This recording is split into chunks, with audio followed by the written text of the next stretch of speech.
Hello everyone, welcome to প্রত্যাশা tutorial. তো আজকের টপিক ভারতের নদী প্রণালী। তো এটা ভারতের নদী না বলে নদী প্রণালী বলার পিছনে একটা কারণ আছে। তো তার রিজনটা হচ্ছে কোন একটা নদীর সম্বন্ধেই শুধু জানা হয় না, নদীর শাখা নদী, নদীর উপনদী, এইগুলোর ব্যাপারে সম্পূর্ণ পড়াটাকেই বলা হয় নদী প্রণালী। তো ভারতের নদ নদীকে প্রধানত দুই ভাগে ভাগ করা যায়। একটা হচ্ছে হিমালয়ান রিভার,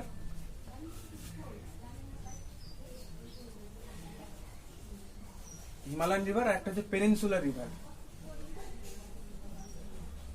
তো হিমালয়ান রিভার মানে বোঝাই যাচ্ছে হিমালয় থেকে উৎপত্ত নদী, হিমালয় থেকে যেসব নদীর উৎপত্তি হয়েছে সেগুলো হিমালয়ান রিভার। পেনিনসুলার কথার অর্থ হচ্ছে মালভূমি। তো মালভূমি অ্যাকচুয়ালি এটা মালভূমি নয়, এটা দাক্ষিণাত্যের নদী। তো সাধারণত ভারতের নদীকে এই মুখ্য দুই ভাগে ভাগ করা হয়। তো আমরা আজকে বলবো হিমালয়ের নদ নদীর ব্যাপারে। তাও একটু বলছি, দাক্ষিণাত্যের নদীকে দুই ভাগে ভাগ করা যায়। এক যেগুলো আরব সাগরে পতিত হচ্ছে, আর একটা যেগুলো বঙ্গোপসাগরে পতিত হচ্ছে। তো হিমালয় নদ নদীর ভিতরে মুখ্য তিনটে নদ নদী আছে। তো প্রথম হচ্ছে সিন্ধু নদী বা ইন্ডাস রিভার, দুই হচ্ছে গঙ্গা নদী, আর তিন হচ্ছে ব্রহ্মপুত্র নদী।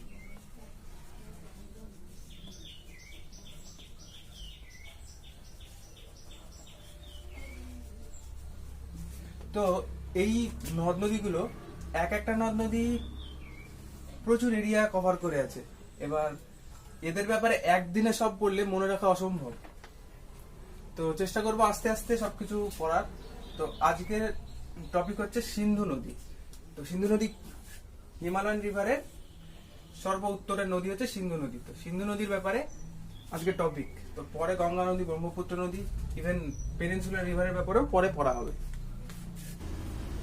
তো সিন্ধু নদীর সম্বন্ধে পড়ছিলাম। তো সিন্ধু নদী হচ্ছে পাকিস্তানের ন্যাশনাল রিভার।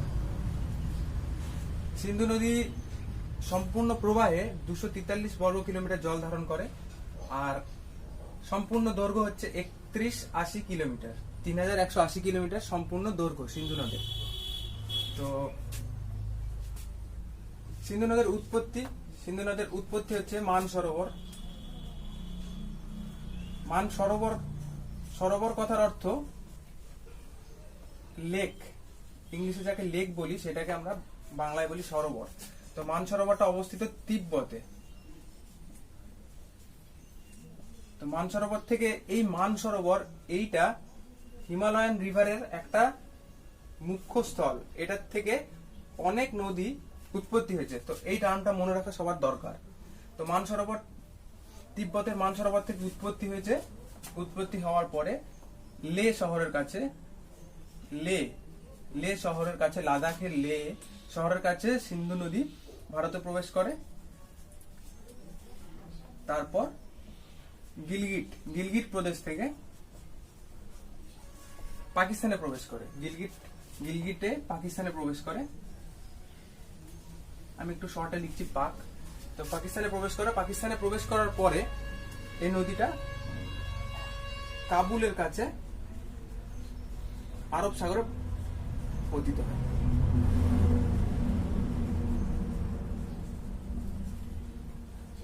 এরপরে যখন আমি ম্যাপ আঁকাবো তখন এই জিনিসগুলো সবই দেখানো হবে, তাও একবার বলছি। তো আরো একবার রিভাইজ করা যাক। পাকিস্তানের ন্যাশনাল রিভার 3180 কিলোমিটার হচ্ছে লেন্থ। মানসরোবর তিব্বতের কাছ থেকে উৎপত্তি, ভারতের লে শহরে প্রবেশ করে, তারপরে গিলগিট প্রদেশ থেকে পাকিস্তানে প্রবেশ করে, আর কাবুলের কাছে আরব সাগরে পতিত হয়। 243 বর্গ কিলোমিটার জল ধারণ করে টোটাল প্রবাহে, যেটা নীল নদের থেকে প্রায় 2 গুণ। ওকে, তো একটা রাফ ম্যাপ আঁকানো হয়েছে ভারতবর্ষের। এই যে নদীটা, এটা হচ্ছে আমাদের মুখ্য সিন্ধু নদীর স্রোত। এটা আরব সাগর, আমি শর্টকাটে এএস লিখছি, আরাবিয়ান সি। তো এই যে অংশটা আমি বলছিলাম যে আগে মানসরোবর, যেটা খুব ইম্পর্টেন্ট অনেকগুলো নদীর উৎপত্তি স্থলের জন্য, এটা হচ্ছে মানসরোবর।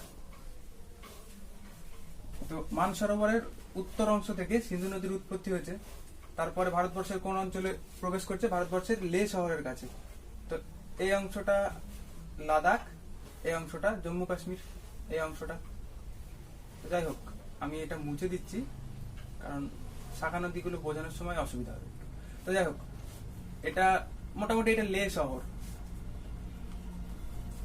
লে সিটি। তো লে শহরের কাছে ভারতবর্ষে প্রথম প্রবেশ করছে, এরপর উত্তর দিকে প্রবাহিত হয়ে এটা গিলগিট বালচিস্তানের কাছে যাওয়ার পরে এইখানে মাউন্ট নাঙ্গা দেবী বা নাঙ্গা দেবী পর্বত আছে। নাঙ্গা দেবী পর্বতের কাছে দক্ষিণ দিকে টার্ন নেয়, এই টার্নটাকে বলা হয় হেয়ার পিন টার্ন। এই টার্নটা খুব ইম্পর্টেন্ট, হেয়ার পিন। তো মেয়েরা অনেক সময় হেয়ার পিন ব্যবহার করে না, হেয়ার পিনটা অনেকটা এই ধরনের হয়। তো এই টার্নটা এই হেয়ার পিনের মতো টার্ন। তো হেয়ার পিন টার্ন নিয়ে পাকিস্তানে প্রবেশ করে এই অংশে। পাকিস্তানে প্রবেশ করার পরে একটা স্থান আছে যেটার নাম হচ্ছে মিথানকোট, পাকিস্তানের মিথানকোট। তো এই মিথানকোটটা কেন ইম্পর্টেন্ট? সিন্ধু নদীর বাম তীরের যত শাখা নদী আছে, শাখা নদী নয় উপনদী আছে, সেই উপনদীগুলো মিথানকোটের কাছে মিলিত হয়, তারপরে সমগ্র স্রোতটা গিয়ে আরব সাগরে মিলিত হয়। বদ্বীপ গঠন করে না, সমস্ত স্রোতটা আরব সাগরে মিলিত হয়। যাই হোক, তো বেসিক সিন্ধু নদীর স্ট্রাকচার হচ্ছে এইটা। তো আমাদের এখন পড়ার জিনিস হচ্ছে সিন্ধু নদীর উপনদীগুলো। তো প্রথমে সিন্ধু নদীর বাম তীরের উপনদীগুলো দেখি। তো বাম তীরের উপনদী হচ্ছে পঞ্চনদ, আমরা পঞ্চনদ নামে জানি। আমার বাংলা বানান ভুল হতে পারে, একটু কনসিডার করবেন। তো যাই হোক, তো 5টা শাখা নদী আছে, আমি শর্টকাট লিখছি। একটা হচ্ছে এস, বি, আর, সি আর জে। তো এস ফর শতদ্রু, বা ইংলিশে যদি লিখি তাহলে সুতলেজ।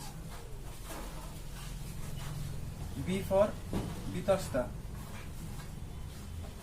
বা বিয়াস, BES, Beas. R for Ravi, ইংলিশে এটাকে রাভি বলা হয়। C for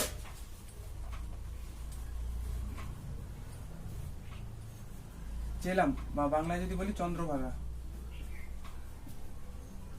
R J for Jhelum, ইংলিশে এটাকে ঝিলামি বলা হয়, ঝেলাম বলা হয়। তো যাই হোক, তো এই 5টা হচ্ছে মুখ্য শাখা নদী, সিন্ধু নদের বাম তীরের 5টা মুখ্য শাখা নদী।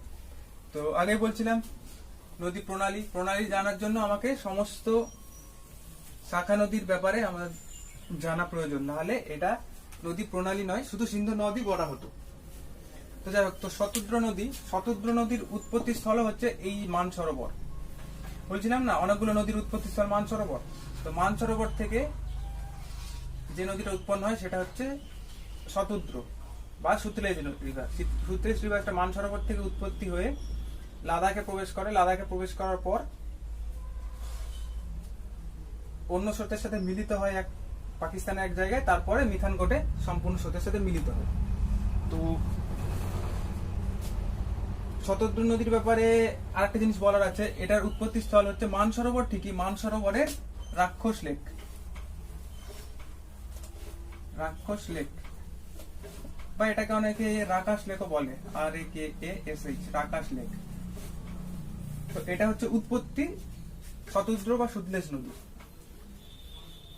তো এই এর উপরে ভাকরা নাঙ্গাল ড্যাম আছে, ভাকরা নাঙ্গাল দুটো ড্যাম আছে, ভাকরা নাঙ্গাল ড্যাম। তো আমি এখানে লিখছি ভাকরা নাঙ্গাল ড্যাম।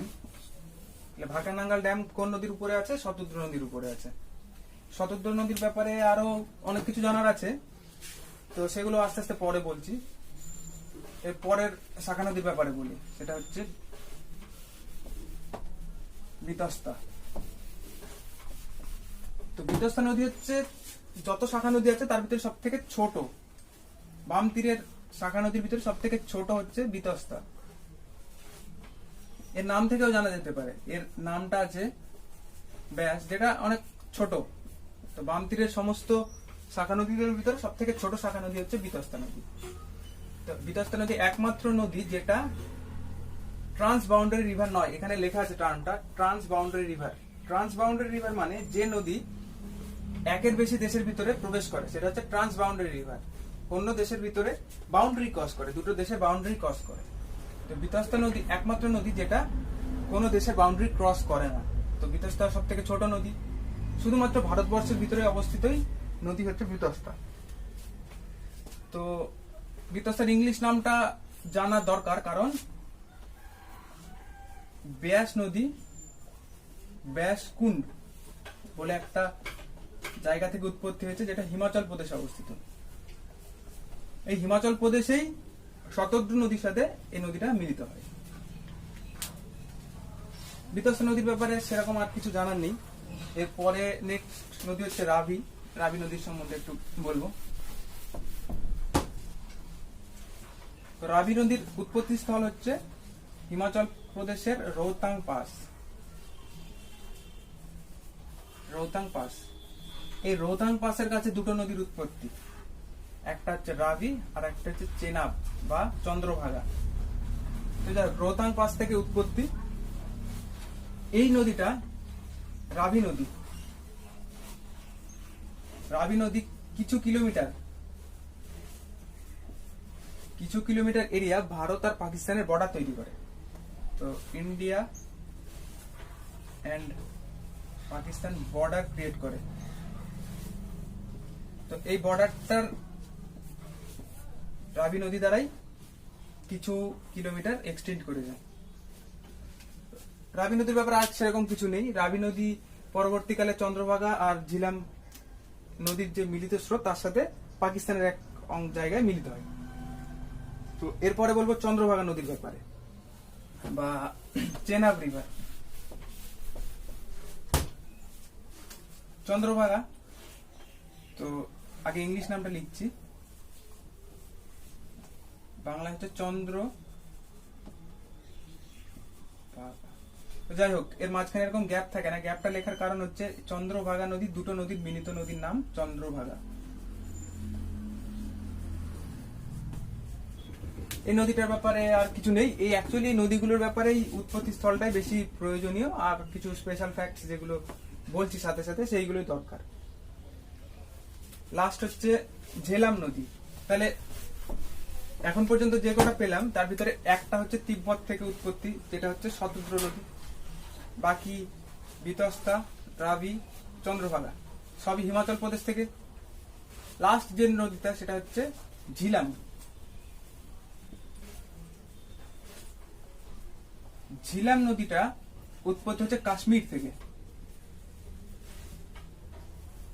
কাশ্মীরের ভেরিনাগ বলে অঞ্চল থেকে। তো কাশ্মীরের ভেরিনাগ থেকে উৎপত্তি হওয়ার পরে ভারতবর্ষেরই এক অংশে চন্দ্রভাগা নদীর সাথে মিলিত হয় এই অংশে। তারপর মিলিত স্রোত পাকিস্তানে প্রবেশ করে। পাকিস্তানে প্রথম রাভি নদীর সাথে মিলিত হয়, তারপরে বিতস্তা আর শতদ্রুর মিলিত স্রোতের সাথে এক জায়গায় মিলিত হয়। তারপরে টোটাল 5টা নদের জলস্রোত মিলিত হয় মিথানকোট জায়গায় পাকিস্তান। তো এই হচ্ছে সিন্ধু নদের বাম তীরের সমস্ত উপনদী। তো সিন্ধু নদের বাম তীরের উপনদীর ব্যাপারে পড়ছিলাম, তো আরেকবার একটু রিভাইজ করে নি।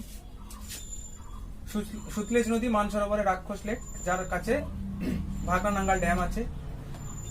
ব্যাস নদী বা বিতস্তা নদী শুধুমাত্র ভারতের অভ্যন্তরীণ নদী, হিমাচল প্রদেশের রোহতাং পাস থেকে উৎপত্তি। রাভি নদী হিমাচল প্রদেশের রোহতাং পাস থেকে উৎপত্তি। চন্দ্রভাগা নদী দুটো নদীর মিলনে তৈরি, চন্দ্র আর ভাগা, যার উৎপত্তি হচ্ছে বারালাচলা পাস, হিমাচল প্রদেশ। ঝিলাম নদী হচ্ছে জম্মু কাশ্মীরের ভেরিনাগ থেকে উৎপত্তি। 5টা নদীর মিলিত স্রোত মিথানকোট নামক জায়গায় মিলিত হয় সিন্ধু নদের সাথে। তো মোটামুটি এই। তো এর ভিতরে একটা প্রশ্ন আসতে পারে, লে শহর কোন নদীর তীরে অবস্থিত? তো যদি অপশনে জাস্কার রিভার থাকে, জাস্কার এই রিভারটা থাকে, অ্যান্সার হবে জাস্কার রিভার। যদি না থাকে তাহলে অ্যান্সার হবে সিন্ধু রিভার।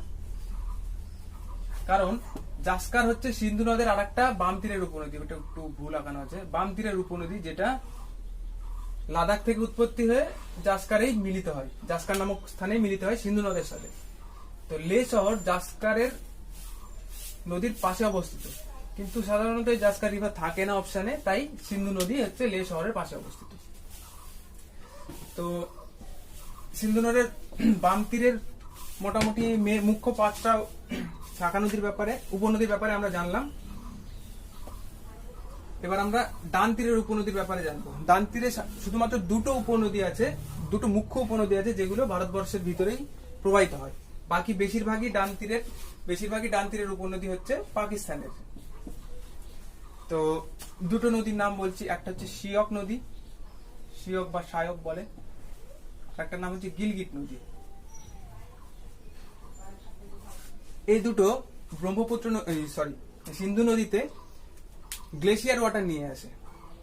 তো গ্লেশিয়ার ওয়াটার আনা ডান তীরের উপনদীর দুটো নাম হচ্ছে শিয়ক আর গিলগিট। এই দুটোই কাশ্মীরের গিলগিট বালচিস্তান নামক স্থানে সিন্ধু নদের সাথে মিলিত হয়, নাঙ্গা দেবী পর্বতের কাছে অবশ্যই। তো মুখ্য 4টে ডান তীরের উপনদী হচ্ছে পাকিস্তানেই অবস্থিত। মুখ্য বলতে দৈর্ঘ্যের দিক থেকে বড়, সব থেকে বড় যেটা সেটার নাম হচ্ছে কাবুল নদী। কাবুল হচ্ছে পাকিস্তানের one of the biggest river. একটা নদীর নাম হচ্ছে খুররাম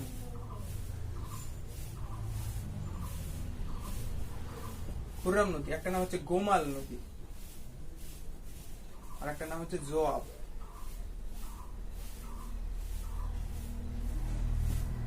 নদী। তো এই 4টে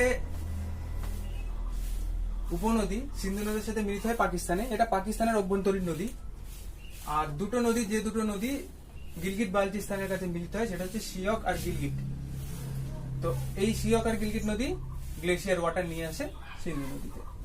তো মোটামুটি সিন্ধু নদীর ব্যাপারে আর সেরকম কিছু নেই। টোটাল এই ম্যাপটার ছবি তুলে নিতে পারো বা কেউ আঁকালে আঁকিয়ে নিতে পারো। মোটামুটি এই সিন্ধু নদের ব্যাপারে আর একটা ইম্পর্টেন্ট ফ্যাক্ট আছে যেটা জানা দরকার, সেটা হচ্ছে সিন্ধু জল চুক্তি, সিন্ধু জল বন্টন চুক্তি, যেটা 1960-তে ইন্ডিয়া আর পাকিস্তানের ভিতরে স্বাক্ষরিত হয়। ইন্ডিয়া এন্ড পাকিস্তানের ভিতরে স্বাক্ষরিত হয় কোথায়? স্বাক্ষরিত হয় করাচিতে। তো সিম্পল ব্যাপার, এই যে পঞ্চনদ, এই পঞ্চনদের জল ইন্ডিয়ার ভিতরেও আছে, পাকিস্তানের ভিতরেও আছে। তো কে কতটুকু জল ব্যবহার করবে এই নিয়ে সিন্ধু জল বন্টন চুক্তি।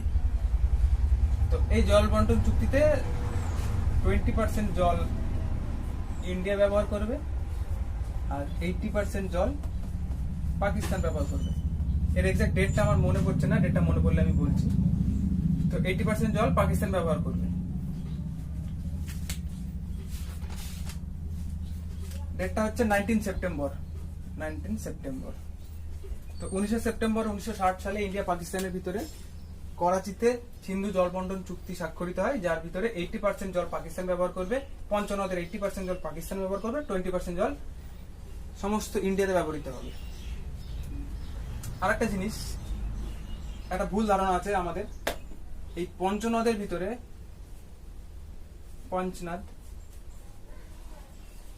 পঞ্চনদের ভিতরে পাঞ্জাব রাজ্যের উপর দিয়ে কটা নদী বয়ে গেছে? তো আমরা জানি পঞ্চনদের 5টা নদী পাঞ্জাবের উপর দিয়ে গেছে, এটা ভুল। পঞ্চনদের মাত্র 3টে নদী এখন পাঞ্জাবের ভিতর দিয়ে প্রবাহিত হয়। কোন 3টে? নিচের 3টে, এস, বি আর আর, শতদ্রু, হিতস্তা, রাবি।